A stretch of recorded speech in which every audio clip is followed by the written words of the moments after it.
O caseiro que comprou uma cabana de R$ 100 e descobriu um segredo que mudou tudo. Sabe aquele momento em que você olha para alguém e pensa que conhece toda a história?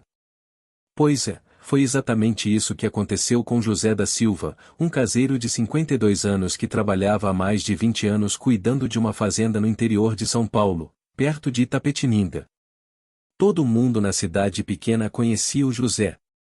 Ele era aquele tipo de pessoa discreta, que acordava antes do sol nascer, cuidava dos animais, consertava cercas, e no final do dia voltava para sua casinha simples nos fundos da propriedade.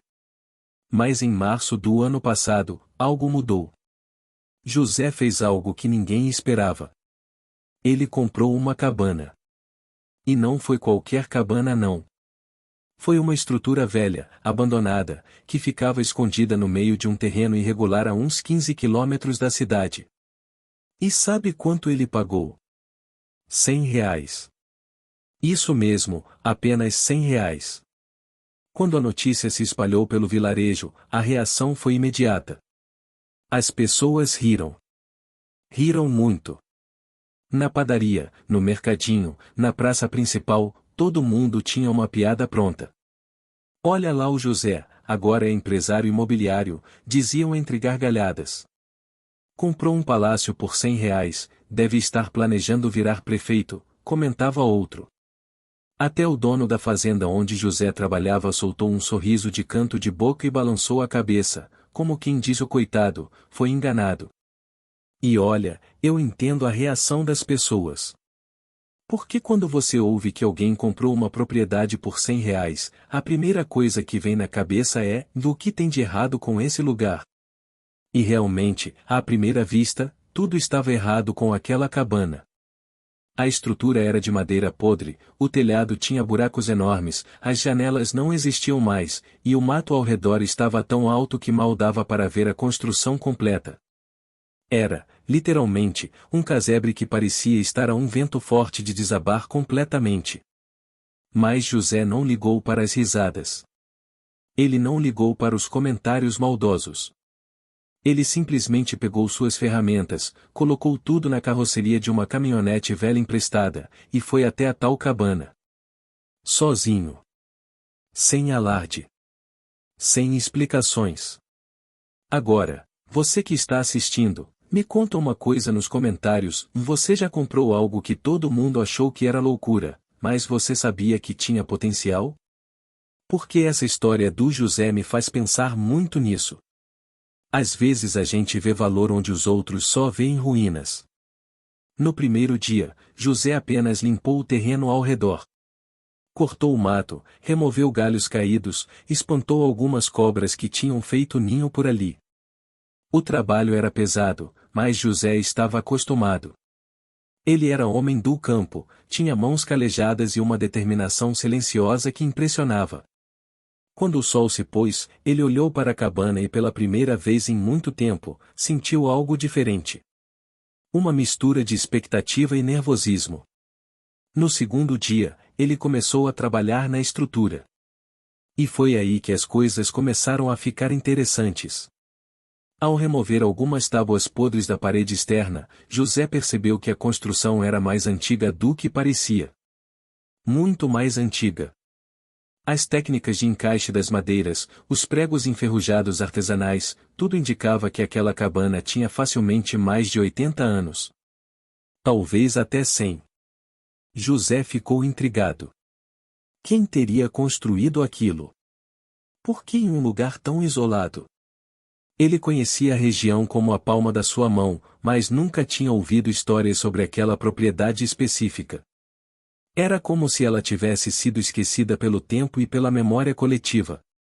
No terceiro dia, enquanto retirava os destroços do que um dia foi o piso interno, José bateu com a pá em algo sólido. O som era diferente do impacto contra o chão de terra batida. Era um som oco, metálico. Ele parou. Olhou ao redor, como se esperasse que alguém estivesse observando, mas estava completamente sozinho. Apenas o som dos pássaros e do vento nas árvores. Com cuidado, José começou a cavar ao redor daquele ponto. A cada pasada, seu coração acelerava um pouco mais. Não era medo exatamente. Era aquela sensação de estar prestes a descobrir algo importante, algo que mudaria tudo. E ele estava certo. Depois de cerca de 20 minutos cavando, José expôs completamente o objeto. Era uma caixa de metal, do tipo usado antigamente para guardar documentos importantes. Estava enferrujada, coberta de terra, mas surpreendentemente intacta. Ele a retirou do buraco com cuidado, limpou a superfície com as mãos e tentou abrir. Estava trancada. Agora, se você fosse o José nesse momento, o que faria? Arrombaria a caixa na hora ou tentaria abrir com cuidado? Deixa nos comentários, porque isso diz muito sobre sua personalidade. E se você está gostando dessa história, não esquece de deixar seu like e se inscrever no canal, porque aqui a gente traz histórias reais que vão te surpreender. José decidiu não forçar. Ele levou a caixa para casa e passou a noite inteira pensando nela. Mal conseguiu dormir. Na manhã seguinte, antes de ir trabalhar na fazenda, ele foi até a cidade e procurou um chaveiro. O homem olhou para a fechadura antiga e disse que precisaria de ferramentas especiais, mas que conseguiria abrir sem danificar muito a caixa. Levaria algumas horas. José deixou a caixa com o chaveiro e foi trabalhar, mas aquele dia pareceu durar uma eternidade. Ele executava suas tarefas no automático, a cabeça completamente em outro lugar. O que poderia ter dentro daquela caixa? Dinheiro? Documentos? Joias? Ou seria apenas quinquilharias sem valor, uma decepção monumental? No final da tarde, José voltou à cidade correndo. O chaveiro o esperava com um sorriso enigmático. Consegui abrir, disse. Mas não olhei dentro. Achei que você gostaria de ser o primeiro. José pagou pelo serviço, agradeceu, e voltou para sua casa com a caixa aberta, mas ainda fechada. Ele queria estar em um lugar privado para esse momento. Quando finalmente chegou, trancou a porta, sentou-se à mesa da cozinha, acendeu um lampião porque a luz elétrica era fraca, e abriu a caixa. O que ele viu o deixou paralisado. Dentro havia vários envelopes amarelados pelo tempo, alguns documentos dobrados, fotografias antigas em preto e branco, e no fundo, embrulhado em um pano também antigo, algo pesado. José começou pelos envelopes. O primeiro continha cartas. Cartas de amor, escritas à mão, com uma caligrafia delicada e bonita. Eram datadas de 1943 a 1947. As cartas eram de uma mulher chamada Helena para um homem chamado Miguel. José começou a ler, e foi impossível não se emocionar. Helena escrevia sobre o quanto amava Miguel, sobre os planos que tinham de construir uma vida juntos, sobre a cabana que estavam construindo no meio do mato para serem apenas deles, longe dos olhares julgadores da sociedade. E então José entendeu.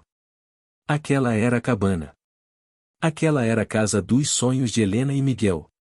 Mas as cartas posteriores tinham um tom diferente. Helena escrevia sobre a guerra, sobre Miguel ter sido convocado, sobre o medo que sentia de perdê-lo. A última carta era de dezembro de 1947, e nela Helena dizia que não conseguia mais viver naquela cabana sozinha, que cada canto lembrava Miguel, e que estava partindo, mas deixaria ali suas memórias mais preciosas, na esperança de que um dia, de alguma forma, alguém as encontrasse e soubesse que um amor verdadeiro tinha existido ali. José sentiu lágrimas escorrerem pelo rosto. Ele não era homem de chorar facilmente, mas aquelas palavras tinham um peso, uma verdade que atravessava décadas.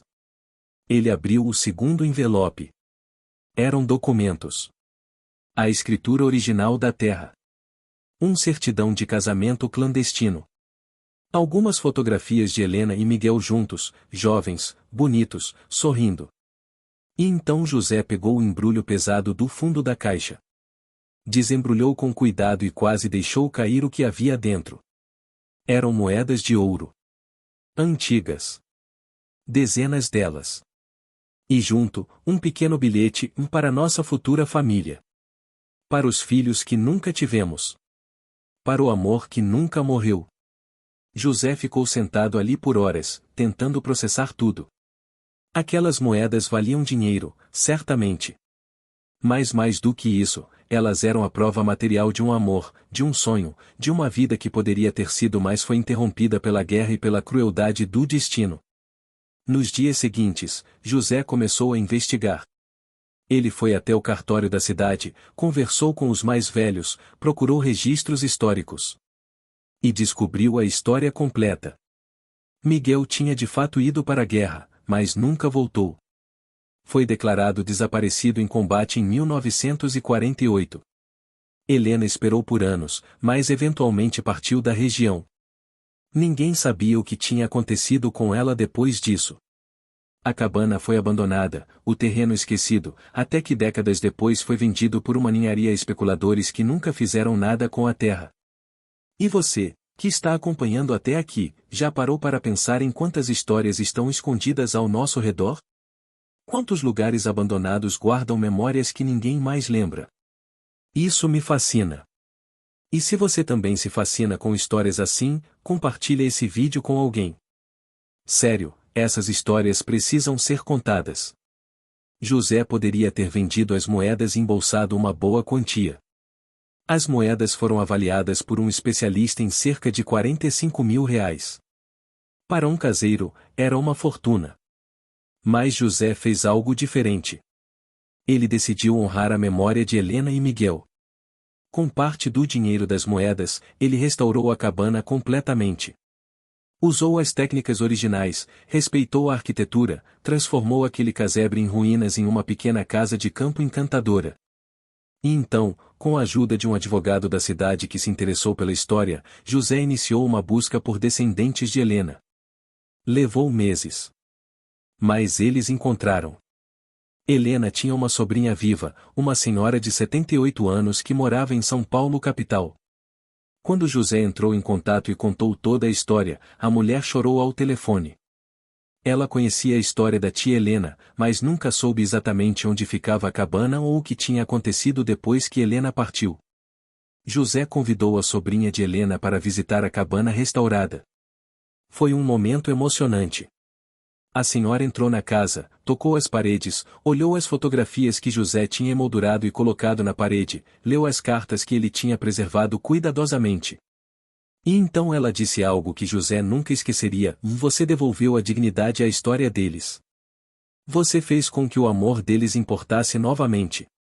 José deu à sobrinha de Helena a maioria das moedas que sobraram, dizendo que pertenciam à família. Ela inicialmente recusou, mas José insistiu. Sua tia deixou isso para a família que ela nunca teve. Você é família. É justo que fique com você. A história de José se espalhou pela região. Desta vez, não havia risadas.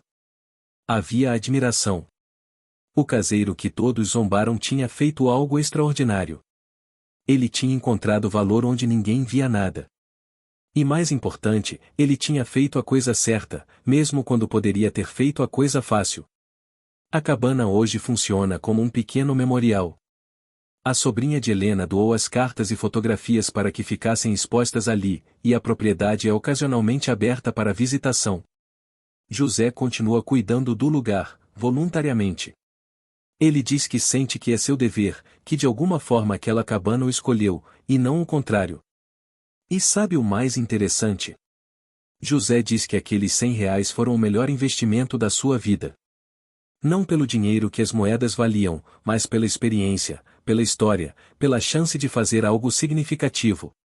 Ele diz que antes de encontrar aquela cabana, estava apenas vivendo no automático, dia após dia, sem propósito real. Mas agora, ele sente que tem uma missão: preservar a memória de um amor que o tempo tentou apagar. Tem uma frase que José gosta de repetir, e que me marcou profundamente quando conversei com ele para fazer esse vídeo. Ele diz: as pessoas riram de mim por comprar uma cabana de R$ 100. Mas elas não entenderam. Eu não comprei uma cabana. Eu comprei uma história. E histórias não têm preço. Então, deixa eu te perguntar uma coisa antes de você ir: quantas vezes a gente julga as decisões dos outros sem conhecer a história completa? Quantas vezes a gente ri de alguém que está fazendo algo diferente, só porque não entendemos? Essa história do José me fez refletir muito sobre isso. E acho que tem uma lição poderosa aí para todos nós. Se você chegou até aqui no vídeo, muito obrigado. Sério mesmo. É gente como você que faz valer a pena contar essas histórias. Se você gostou, deixa seu like, se inscreve no canal se ainda não é inscrito, e ativa o sininho porque toda semana tem história nova por aqui. E nos comentários, me conta qual foi a maior surpresa que você já teve na vida. Aquela coisa que ninguém esperava mas mudou tudo. Adoro ler os comentários de vocês e saber que essas histórias estão gerando reflexão. E olha, tem um detalhe final dessa história que eu quase esqueci de contar. No ano passado, a sobrinha de Helena faleceu. Ela tinha feito um testamento deixando a propriedade da cabana para José. Junto, havia uma carta. Nela, ela agradecia José por ter devolvido a dignidade à história de sua tia, por ter provado que ainda existem pessoas boas no mundo, e por ter transformado aquela ruína em um símbolo de esperança e amor. Ela escreveu que José era prova de que os sonhos de Helena e Miguel não tinham morrido, porque ainda havia gente disposta a acreditar em coisas maiores que dinheiro. José hoje tem 54 anos. Ele continua trabalhando como caseiro, mas nos finais de semana, ele vai até a cabana. Ele cuida do jardim, pinta quando necessário, recebe os visitantes ocasionais, e conta a história de Helena e Miguel para quem quiser ouvir. Ele diz que encontrou seu propósito. E que aqueles R$ 100 foram a chave que abriu uma porta que ele nem sabia que estava procurando. Então da próxima vez que você ver algo que todo mundo descarta, que todo mundo ri ou menospreza, pare por um segundo. Olhe com mais atenção. Porque às vezes, escondido sob as ruínas, sob a aparência de algo sem valor, está uma história esperando para ser descoberta. Está um propósito esperando para ser revelado. E talvez, só talvez, esteja a melhor decisão da sua vida. É isso, pessoal. Muito obrigado por assistir. Até o próximo vídeo. E lembra, toda coisa tem uma história. Só precisamos ter olhos para ver.